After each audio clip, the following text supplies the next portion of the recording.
मेरा नाम है लतीफ़ खटाना। मैं एनएसडी मैंने किया है 83-86 में, और फिर उसके बाद मैं कश्मीर में थिएटर करता रहा। फिर उसके बाद मैंने टीआई कंपनी को ज्वाइन किया, ये जो theatre and education company of national school of drama है, वो ज्वाइन की एज एन एक्टर। फिर इसका मैं इंचार्ज बन गया, फिर इसका मैं चीफ बना, फिर इसी तरह से उस कंपनी के साथ मैं जुड़ा हुआ हूँ। इस वक्त मैं नेशनल स्कूल ऑफ ड्रामा की फैकल्टी में भी हूँ और एसोसिएट प्रोफेसर हूँ वहाँ पर, और एक्टिंग पढ़ाता हूँ। कारंत जी के साथ गायबाना एक तरह से, यानी कारंत जी जब थिएटर पढ़ने हम एनएसडी में आए तो डेफिनेटली कारंत जी था उस वक्त में। और मेरे ख्याल में कारंत जी के जस्ट एनएसडी छोड़ने के बाद का फेज़ था, और ये वो फेज़ था जब कारंत जी ने भोपाल रंग मंडल को मतलब एक बिल्कुल आप कह सकते हैं कि बहुत ही ऊंचाइयों तक पहुंचा लिया था। यानी एनएसडी की रेपर्टरी थी, रेपर्टरी कंपनी या एनएसडी के प्रोडक्शंस या स्टूडेंट, हम लोगों की आपस में चर्चा हुआ करती थी कि अब भोपाल रंग मंडल का फेस्टिवल आने वाला है, तो उसके लिए एक प्रिपरेशन होती थी शुरू से। और उसमें हम कई बार कारंत जी को मतलब मंच पर भी देखते थे, मंच के पीछे तो मतलब उनकी डायरेक्शन में प्लेस तो होते ही थे। सो कारंत जी वाज एज उस टाइम पर जब हम यहाँ पर स्टूडेंट थे, तो कारंत जी भोपाल रंग मंडल और उसका फेस्टिवल और उसके प्लेज और कारंत जी मंच के ऊपर, ये सब चीज़ें हमारे लिए बड़ा सेंसेशन पैदा करती थी और बहुत ही ज़्यादा मतलब एक तरह का मतलब हलचल होती थी इस चीज़ के पीछे। तो वो इम्पैक्ट तो कारंत जी का, even when he was not here eight NSD, तब भी ये इम्पैक्ट कारंत जी का हम लोगों पर था ही। उसके अलावा फिर कारंत जी को मंच पे देखा हमने कुछ नाटकों में, तो वो एक इम्पैक्ट बना। एज एन एक्टर उनको देखा, उनके प्लेज तो देखते ही थे। फिर थर्ड ईयर में हमारा जैसे एनएसडी का एक प्रोजेक्ट होता है कि थर्ड ईयर में स्टूडेंट तब बाहर जाते थे, आउट स्टेशन एक प्रोडक्शन होता था, और ख़ास तौर से किसी एक फोक फॉर्म के साथ जुड़ के काम करते थे। तो फिर हमने मध्य प्रदेश से मार्च पे कंसंट्रेट किया और कारंत जी के पास ही गए हम भोपाल में, और रंग मंडल में वहाँ पर हम 1 महीना हमने वो प्ले तैयार किया। तो भोला राम का जीव करके एक कहानी थी, उस पर कारंत जी ने इम्प्रोवाइज़ करवाया था एक शो, एक परफॉर्मेंस। और मेरे ख्याल में उस वक्त की ट्रेनिंग में वो हमारे लिए 2 तरह से नया प्रोडक्शन था और नया काम था। एक तो इस तरह से कि इम्प्रोवाइजेशन हमारी ट्रेनिंग में उस वक्त में इतने ज़्यादा यहाँ पर एनएसडी में, नेशनल स्कूल ऑफ ड्रामा में नहीं थे, और कारंत जी के पास बहुत था improvisation all through, so every time, so never unending improvisation, एक तरह से लगातार चलते रहना। और उसकी 1-2 मिसालें मेरी बहुत ही जो इंटरेस्टिंग हैं उस वक्त की, वो मैं आपको ज़रूर देना चाहूँगा। और दूसरा फिर एक मार्च फॉर्म से, जो एक सिंगिंग फॉर्म है मालवा की, और उस मार्च को उस प्रोडक्शन के अंदर लाना, इंटीग्रेट करना। और फिर कारंत जी म्यूज़िक के तो धनी थे ही, तो फिर कारंत जी के साथ रहते हुए, और ख़ास तौर से कारंत जी से एक इंसिडेंट मुझे याद है। हमारे मतलब म्यूज़िक की कुछ रिहर्सल्स हुई और कुछ ट्यून्स कारंत जी ने कंपोज की हमारे लिए, नाटक के लिए। और वो आज के दिन में जैसे उन्होंने उसको एक दिन में उन्होंने वो हमें सिखाया, हम बैठे और बाज़ाब्ता कारंत जी के साथ और बाकी जो कंपनीज थे उनके साथ रहकर हमने पूरा उसको प्रैक्टिस किया करके, वो पूरी ट्यून हमने पकड़ ली, कारंत जी ने भी गा लिया, सब हो लिया, और रिहर्सल हो गई और चले गए। अगले दिन आए तो हमारे ग्रुप में पीयूष मिश्रा हमारे ग्रुप मतलब हमारे बैच में थे, तो वो उन्होंने कहा, मतलब म्यूज़िक को वो थोड़ा बहुत जानते थे, तो उनको चार्ज दे दिया कि तुम इसकी रिहर्सल कराओगे, जब तक मैं आऊँगा तब तक तुम इसकी रिहर्सल कराओगे। तो वो क्लास में आए और उसने फिर से रिहर्सल शुरू किया, हमने फिर से वही ट्यून गाई जो हमने कारंत जी से सीखी थी। व्हाट वाज वेरी इंटरेस्टिंग कि कारंत जी आए तो सब सन्नाटा हुआ, सब बैठ गए, चुप हो गए, और कारंत जी हारमोनियम को लेकर बैठे, और बैठने के बाद कारंत जी ने फिर से गाना वही है और शुरू किया उसको प्रैक्टिस करना, कहा गाओ, और हम सब देख रहे हैं कि तो ट्यून बदल गई और ये तो वो है नहीं। और फिर उनका गाओ तो हम कुछ और गा रहे हैं, तो कारंत जी कहीं और गा रहे हैं, और इस बीच में थोड़ी देर में ये 2-4 मिनट 5 मिनट तो ये चलता रहा कि हमसे वो गाया ना जाए और कारंत जी जो हम गा रहे हैं उसको फॉलो ना करें।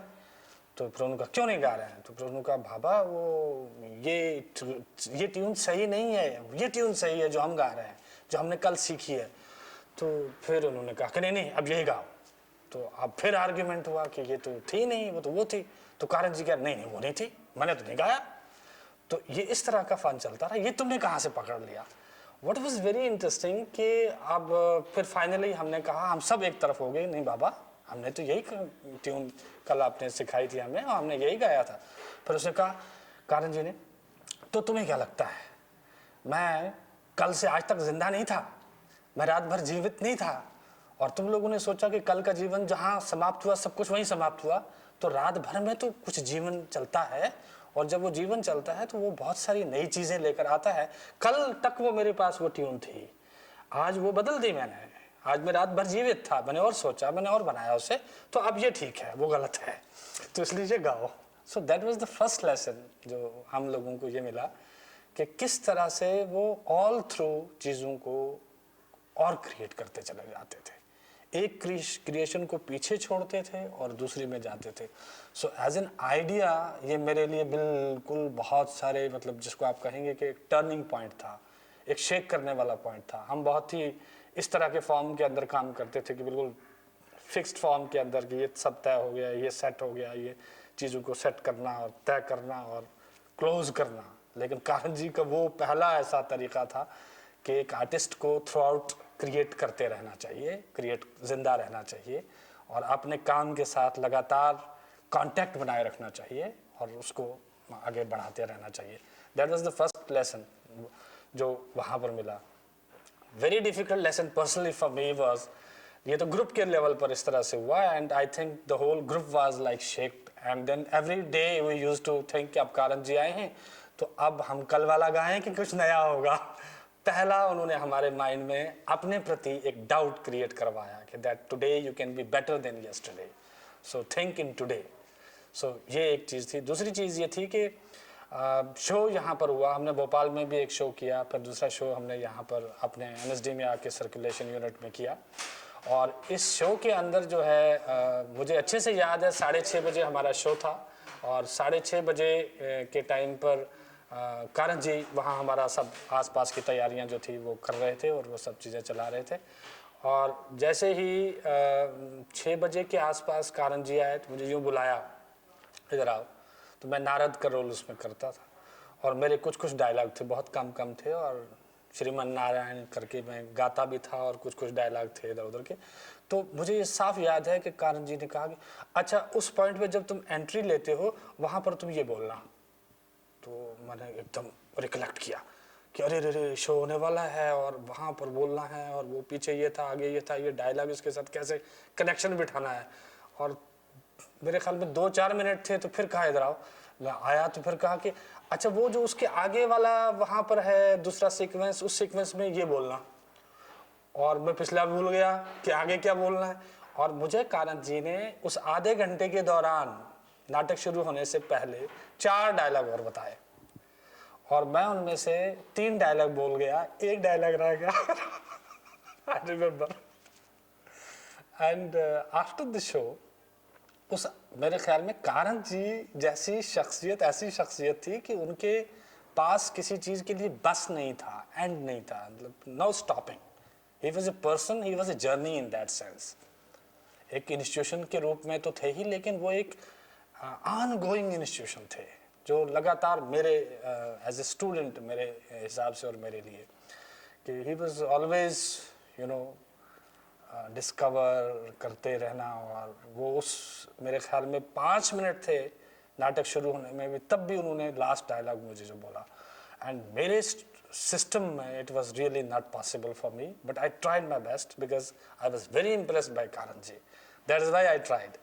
और 3 बोला, 1 रह गया, जैसे 1 रहा। और उसके बाद अब मुझे मालूम था कि अब शो के बाद जो है कारण जी बैठाएंगे और बैठा कर कहेंगे कि भाई वो डायलॉग का हिसाब लेंगे, वो कहाँ कहाँ क्या क्या बोला और क्या चुना। और फिर बैठाया और उन्होंने मुझे लगा कि कारण जी मुझे थोड़ा सा वो करेंगे, अप्रिशिएट करेंगे और कहेंगे तुमने 3 बोल लिए, अच्छा किया। बाकी तो जो था एकदम 3 बोले।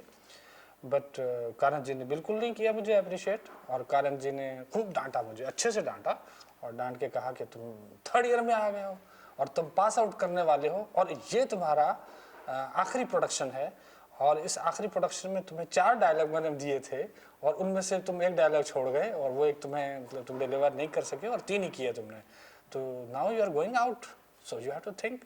खूब डांटा हमें इस पर। तो ये मुझे याद था कि कैसे उस समय के साथ डील करना, और परफॉर्मेंस के अंदर कारण जी कितना चैलेंज क्रिएट करते थे, वो इस चीज़ में कितना विश्वास रखते थे कि अभी इस वक्त में क्या घट रहा है और क्या होना है, भले कि हमारा सारा प्रोडक्शन सेट है, लेकिन उसमें फिर वो चीज़ छोड़ते, और वो इस चीज़ की भी परवाह नहीं करते थे कि आप मुझे उन्होंने डायलॉग दिया, वो मुझे आपको बताना है, आप पे उसका क्या इम्पैक्ट पड़ेगा, फिर उन पर क्या इम्पैक्ट पड़ेगा। सो सारे चेन को वो इस तरह से उसके अंदर एक आइडिया के अंदर ऐसे बांधते थे और अलर्ट रखते थे और तैयार रखते थे ऑल थ्रू।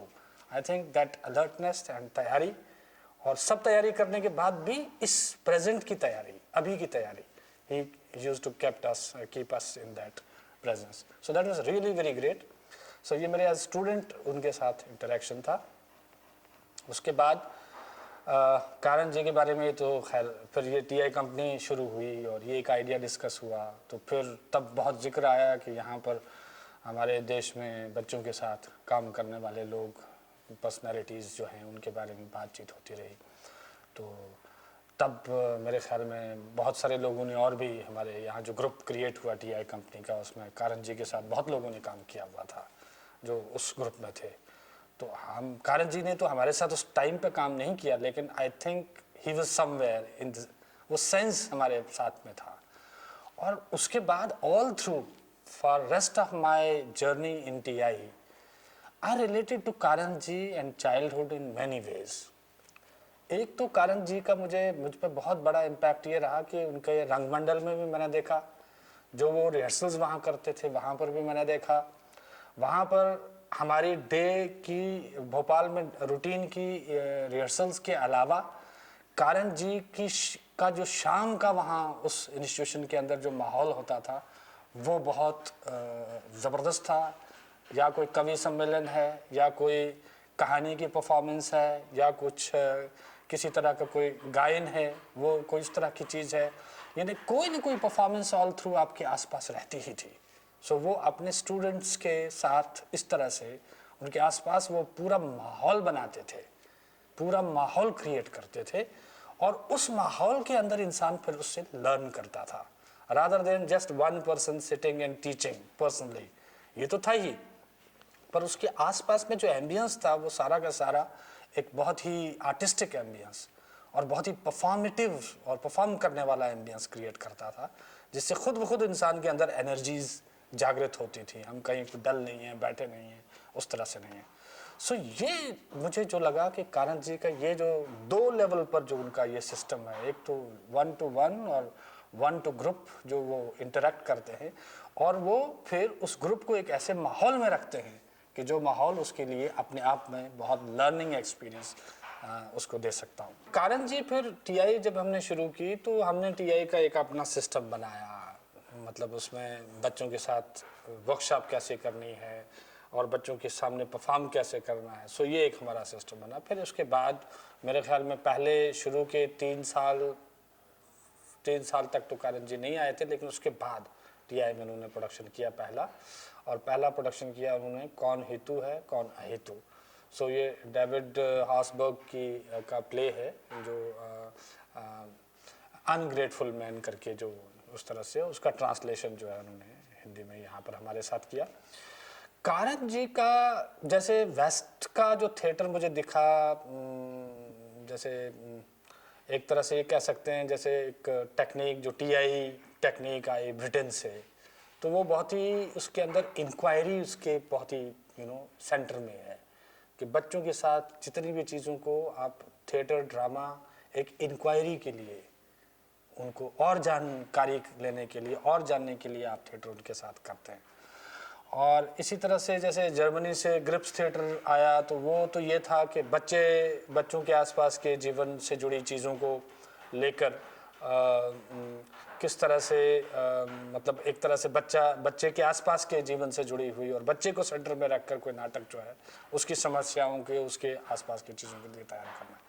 कारण जी का जो था, जैसे कौन, ये पंचतंत्र की कहानी थी, कौन हितु है कौन है हितु, जिसमें वो एक तरह से वो जो एक सुनार और फिर कुछ जानवर कुएं में होते हैं और सुनार गिरा होता है तो फिर वो उसको निकालते हैं, जब वो बाहर आता है तो वो उनको फंसाते हैं फिर, और जगन्मूर्ति और उस ब्राह्मण को फंसाते हैं। तो उस कहानी को लेकर, लेकिन कारण जी का जो बच्चों के लिए, एक तो मुझे लगा कि म्यूजिकल है, तो म्यूजिकल बड़ों के साथ भी करते थे, बच्चों के साथ भी करते थे। कारण जी के जो उसके अंदर जो कैरेक्टर होते थे उनको थोड़ा सा वो, मेरे हिसाब से मुझे जो समझ में आया कि वो एक्सटेंड करते थे, हल्का सा उनको, जैसे बड़ों के लिए कर रहे हैं उससे हल्का सा वो इसको थोड़ा सा इनलार्ज करते थे और बोल्ड बनाते थे, थोड़ा बड़ा करते थे। लेकिन उससे ज़रा मुझे इंटरेस्टिंग चीज़ जो बच्चों के थिएटर में, इन द सेंस कि जैसे अब उसकी चोटी को बड़ा कितना फार्सिकल बनाएंगे बच्चे के लिए, किताब को कितना बड़ा सा बना देंगे, बंदर को किस तरह से नचवाएंगे। सो ये जो उसके टेस्ट के, बच्चों के टेस्ट के जो एलिमेंट हैं और जो उनको बहुत अच्छे से साफ साफ दिखाई दें, बोल्डली दिखाई दें, इस चीज़ का एक तो वो ध्यान रखते थे। लेकिन उससे ज़रा मुझे इंटरेस्टिंग बात ये लगती थी कि जो वेस्टर्न थिएटर था बच्चों के लिए, that was too much age oriented, जो किसी एक पर्टिकुलर एज में बांध दिया जाता है। ये 10 से 12 साल के बच्चों के लिए नाटक है, ये टीनेजर के लिए ही है, ना इधर देख सकते हैं या उधर नहीं, सिर्फ टीनेजर का मसला है। ये और भी छोटे 5 साल से 5 से 6 साल 7 साल के बच्चों के लिए नाटक है, तो वो एज के अंदर बांधते हैं। कारण जी का जो सिस्टम मुझे बच्चों के लिए लगा और जो बड़ों के द्वारा बच्चों के लिए जो किए गए नाटक थे उसमें लगा कि कारण जी जैसे बच्चे को कोई एक सिंगल ऐसी कोई आइडेंटिटी नहीं मानते कि जो समाज से हट के है, वो समाज के, बच्चे को समाज के कॉन्टेक्स्ट में देखते थे, बच्चे को समाज के एक हिस्से का हिस्सा देखते थे, बच्चे को वो बिना फैमिली के नहीं देखते थे। वहाँ बच्चे को कभी कभी ना बिल्कुल अलग करके वो देखने लगते हैं कि ये बच्चा है और ये हर सब चीज़ों से अलग है। तो कारण जी उसको एक फैमिली का हिस्सा देखते थे, वो उसके माँ बाप और बड़ों के साथ वो नेचर का हिस्सा देखते थे और वो पूरे समाज का हिस्सा देखते थे।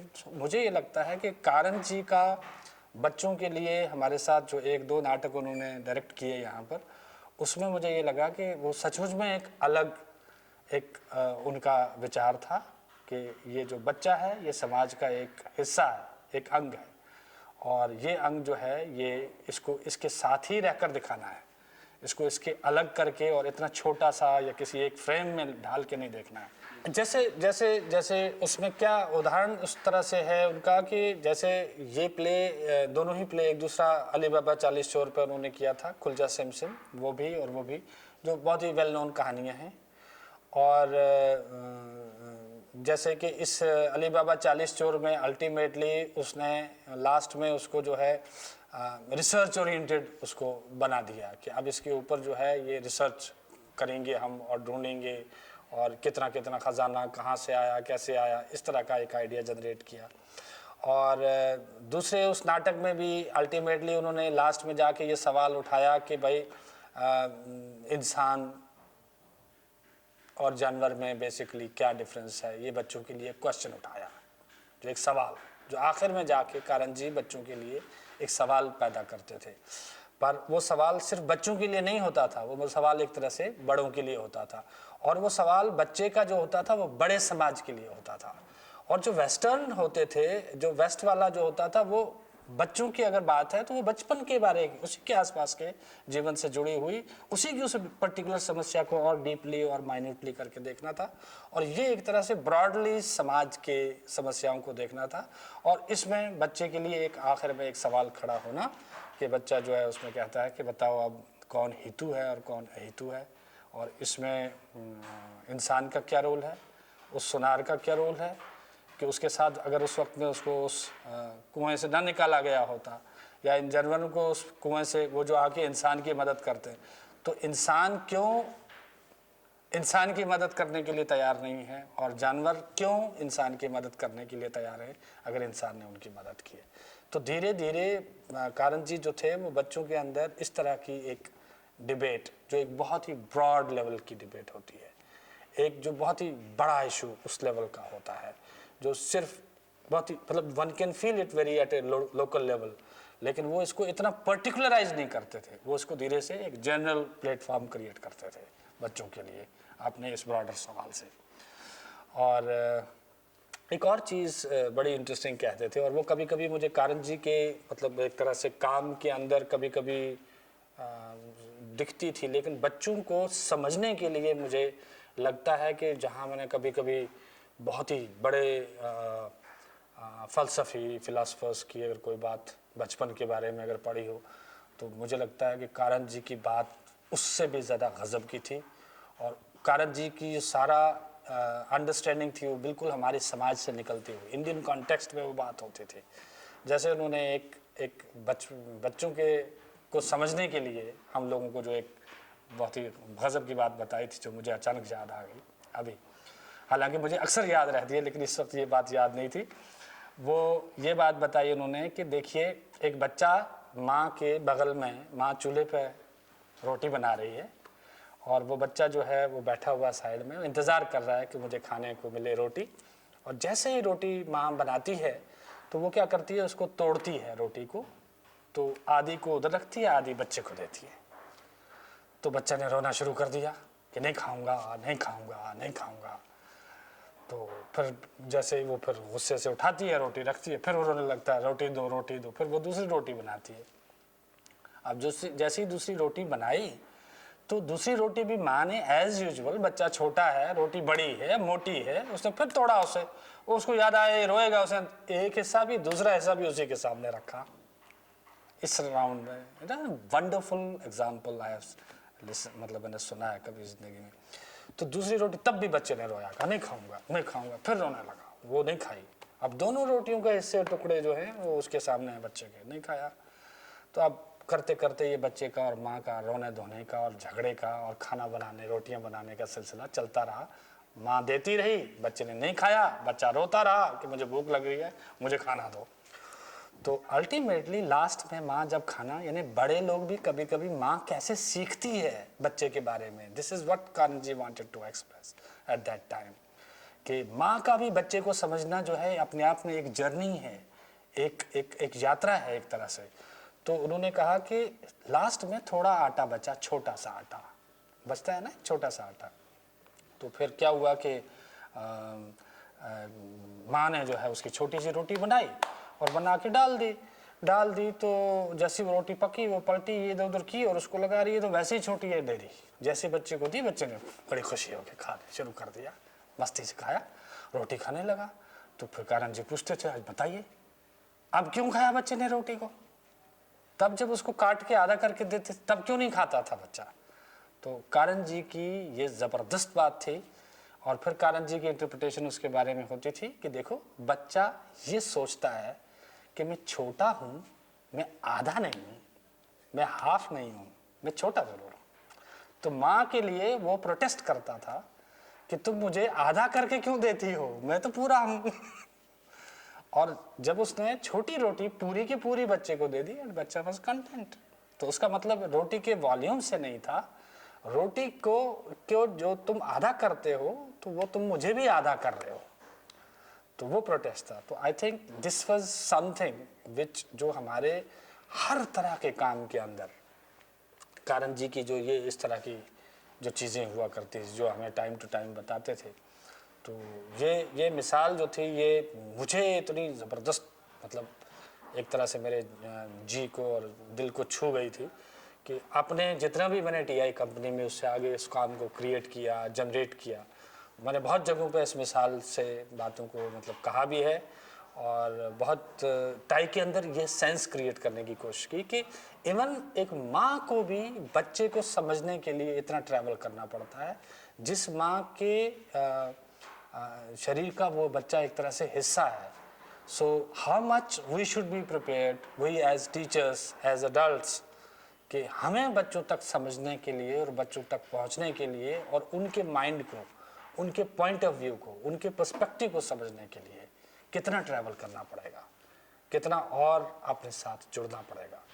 तो मुझे लगता है कि इट वाज कारण जी ने इस तरह के ग्लिम्सेस जो हैं अपने काम के दौरान यहाँ पर जो छोड़े हैं, जो कुछ प्रोडक्शंस के अंदर तो मेरे ख्याल में शायद उतरे नहीं होंगे, लेकिन उसके आसपास बच्चे को समझने के लिए, चाइल्ड साइकोलॉजी को समझने के लिए, चाइल्ड साइकी को समझने के लिए जो जो इस तरह की जो बातें की, वो हमारे लिए बिल्कुल वो बन गए, जैसे जिसको आप कह सकते हैं कि कमांडमेंट्स एक तरह से, कि यस ये वो बात है जिसको अगर हम समझ लेंगे तो we will be able to approach children in very appropriate way.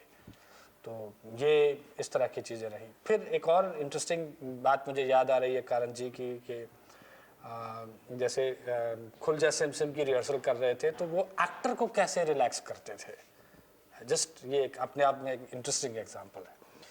तो वो इधर बाहर हम लॉन में उसकी रिहर्सल कर रहे थे, यहाँ एक ओपन एयर बना हुआ था तब इस हमारे एनएसडी के लॉन के अंदर, तो वहाँ रिहर्सल चल रही है और मुझे पता है कि शाम से पहले का टाइम है, 4-5 बजे का टाइम है, और अक्सर लोगों को थोड़ी थोड़ी हड़बड़ी हो जाती है शहर के अंदर, और नहीं 4 बजे का टाइम होगा शायद, हाँ 4 बजे का जी।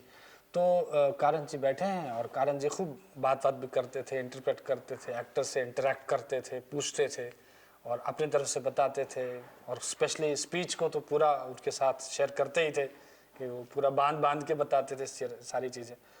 तो उसमें वो बार बार उनको ये कह रहे थे कि भाई जल्दी क्या है, जल्दी क्या है। तो अल्टीमेटली एक्टर अपनी तरह से हड़बड़ाए हुए रहते हैं, और कारण जी के सामने टाइम में ज़्यादातर एक्टर होते भी थे, नए नए एक्टर होते थे तो वो हड़बड़ा भी जाते थे। तो अल्टीमेटली उन्होंने एक एक्टर को रोक के पूछा, उन्होंने कहा कि मुझे ऐसा लगता है कि तुम्हें बहुत जल्दी है, तो तुम्हें जल्दी क्यों है? तो उसने कहा नहीं नहीं मुझे तो कोई जल्दी नहीं है। तो अल्टीमेटली उन्होंने कहा नहीं नहीं मुझे लगता है तुम्हें जल्दी है, कहीं ऐसा तो नहीं कि तुम कल से थिएटर में नहीं आओगे? तो कारण जी का जो ये इस तरह का पन था ना, उसने कहा नहीं नहीं कल से थिएटर में आऊँगा। कहा अच्छा कहीं ऐसा तो नहीं कि तुम फिर परसों से नहीं आओगे? कहा नहीं नहीं मैं परसों से भी आऊँगा, मैं तो शो करूँगा, मैं तो टीआई में रहूँगा। कहा अच्छा तुम थिएटर छोड़ोगे नहीं? कहा नहीं, अगर तुम थिएटर नहीं छोड़ोगे तो फिर जल्दी किस बात की है? That was the moment. वो एक्टर तो क्या रिलैक्स हुआ। सारे एक्टर्स के जैसे एक तरह से ये होता है ना कि हमने एक मास्क चढ़ा रखा होता है, और एक तरह का मतलब एक मतलब सबकॉन्शियसली हम एक अजीब से ऊपरी किस्म के उस टेम्पो के अंदर भाग रहे होते हैं। सो उस एक उनकी इस बात ने कि तुम्हारी जल्दी से मुझे ये लगता है कि तुम फिर दोबारा थिएटर में नहीं आओगे, तुम ये तुम्हारा लास्ट है और जल्दी निकलना चाहते हो।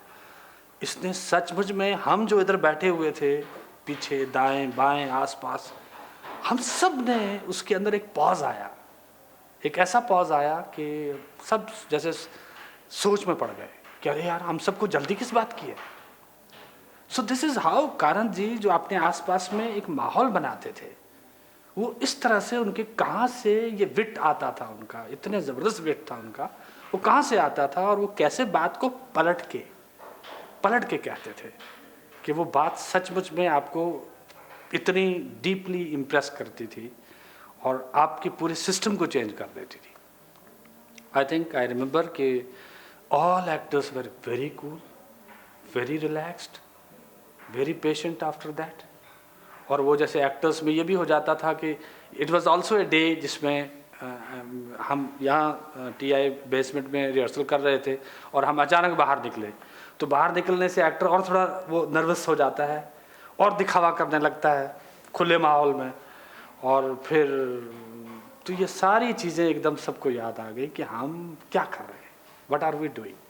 सो बजाय एक एक पर्सन को एनालाइज करने के, कारण जी एक इस तरह की बात करते थे जो सबको उस टाइम पे ऐसे बांध देती थी एक सूत्र में, और उससे आगे गाड़ी जो है बिल्कुल जैसा वो टेम्पो चाहते थे, जिस तरह का काम चाहते थे उसके ऊपर वो चलने लगती थी। Is actually celebrating their childhood, and that was the great sense which I took from कारण जी, कि बच्चों के लिए हर एक्टिविटी के अंदर कुछ छोटी सी चीज़ भी कर रहे हो, अगर आप उनके साथ बैठ के चाय पी रहे हो तो लेट इसको थोड़ा सा ऐसा, कारण जी का सेंस ऐसा होता था जैसे हम इसको चाय को सेलिब्रेट कर रहे हैं, हम आपस में एक चाय को सेलिब्रेट कर रहे हैं, हम आपस में बात कर रहे हैं तो हम बात को सेलिब्रेट कर रहे हैं, बात कर रहे हैं, बहुत ही अजीब सा छोटा सा लग जाता है, that we are really enjoying it. So Karanth ji का ये कि एजुकेशन के अंदर थिएटर की हर छोटी और बड़ी एक्टिविटी, ये एजुकेशन के अंदर बच्चों के अंदर जाकर उनके अंदर सेंस ऑफ सेलिब्रेशन क्रिएट करे। आई थिंक मैंने जो फिर यहाँ पर वर्कशॉप करी या मेले किए या उनके अंदर बहुत सारे मेला वर्ड जो था वो मुझे ऐसा फील होने लगा कि जैसे मैंने कहीं कारण जी की ज़बान से नहीं सुना, लेकिन उनके आसपास रहते हुए ये सेंस मुझे ऐसा महसूस हुआ कि yes, we should celebrate, we should create mela kind of things for children where they can be free, where they can be open, where they can be playful, where they can really enjoy and interact, और वो सब कर सकते हैं। कुछ छूट है उसके उनके पास, और उनके पास कोई पकड़ दबाव नहीं है, रिस्ट्रिक्शंस नहीं है और उस तरह की चीज़ें नहीं हैं। ये बहुत स्ट्रांग सेंस जो था ये कारण जी की तरफ से मिला। एक तरफ तो इतना खुलापन और एक तरफ वो इतनी बारीक मिसाल कि वो रोटी पूरी चाहिए बच्चे को, आधी नहीं चाहिए। सो ये बहुत इंटरेस्टिंग एक तरह से एलिमेंट थे जो कारण जी ने मतलब एक तरह से दिए। एंड कारण जी वॉज वेरी अप्रिशिएटिव। जब भी वो इधर एनएसडी की तरफ आते थे फट से पता करते थे, is there anything TI doing these days, कोई नाटक हो रहा है, कोई बच्चों का कोई शो है या बच्चों के लिए कोई शो है, तो वो आते थे। मैं जब नाटक मैंने डायरेक्ट किया तुलसी तुलसी तो कारण जी आया, बहुत देर तक उस पर बात करी, उसमें ख़ास तौर से म्यूज़िक पर समझाया उसके बारे में, और जो लोगों के नाटक हुआ करते थे वो उस पर भी लगातार समझाते रहते थे कारण जी। और कारण जी की एक और गज़ब की चीज़ थी कि हम थिएटर के माहौल में, चूँकि एक छोटी सी दुनिया है, तो लोग एक दूसरे से बोर हो जाते हैं या इस तरह से भी हो जाता है या ये भी होता है, तो कंटिन्यूटी कई बार एक साथ होते हुए भी हम चाहते हैं कि यार थोड़ा सा इधर रहें, थोड़ा सा उधर रहें। बट कारण जी के साथ जब एक बार कांटेक्ट बन गया तो वो कंटिन्यूटी कैसे ब्रीफ वे में ही सही, पर वो कंटिन्यूटी बनाए रखते थे। ये अपने आप में मुझे लगा कि बच्चों के लिए बहुत अच्छा है। बच्चों को एक कंटिन्यूटी चाहिए, बच्चों को के माहौल के अंदर उनके लिए ऐसा माहौल बनाया जाए जिसके अंदर बच्चा कुछ करने के लिए उत्साहित महसूस करे। ये दूसरी चीज़ कारण जी से मुझे मिली। तीसरी चीज़ मुझे कारण जी से ये मिली कि सारा वक्त आप बच्चों के लिए क्रिएट करते रहो। सो बच्चों का एक्टर जो है वो एक यस्टरडेज एक्टर नहीं होना चाहिए, वो अभी का एक्टर होना चाहिए। और टीआई का काम जो है वो जितना इंटरैक्टिव था, और कारण जी के इस सेंस ने उसके अंदर बहुत ज़्यादा